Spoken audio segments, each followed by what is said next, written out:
तो तन्हाइयों में इंसान गुनाह की दुनिया में जाने की बजाय जब तन्हाइयों में इंसान अल्लाह की खशियत पैदा कर लेगा तो सबसे पहला उसे फायदा ये होगा कि अल्लाह ताला उसकी जिंदगी भर के गुनाहों को माफ कर देगा। तन्हाई में डरना ये इखलास की अलामत है, ये अल्लाह की अजमत की अलामत है।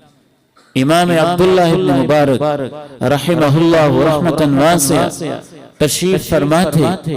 महफिल जारी थी, गुफ्तगू हो रही थी, दिए रोशन थे, शमें अपनी अपनी जगह लोगों को रोशनी फराहम कर रही थी।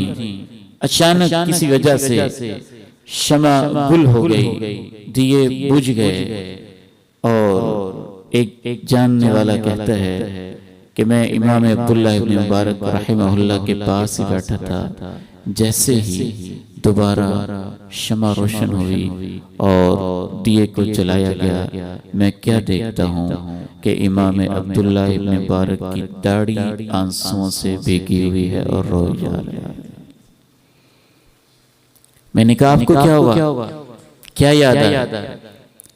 कहने लगे जैसे ही अंधेरा हुआ था तो मुझे याद आने लगा कि अब्दुल्लाह इब्न मुबारक कब्र के अंधेरे में तेरा क्या बनेगा।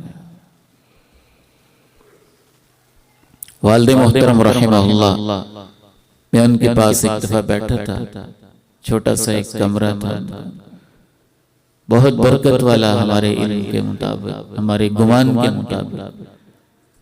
तो मेरा हाथ पकड़ के उन्होंने अपने दोनों हाथों में बड़ी मोहब्बत के साथ रखा और कहने लगे मोहसिन बेटे अंधेरा है।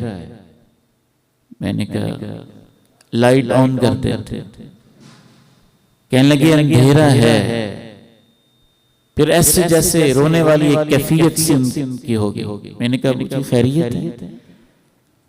कहने लगे अंधेरा बहुत है। तो फिर फरमाने लगे मैं तो इस अंधेरे में घबरा जाता हूँ और तेरे अब्बू का कब्र के अंधेरे में क्या बनेगा।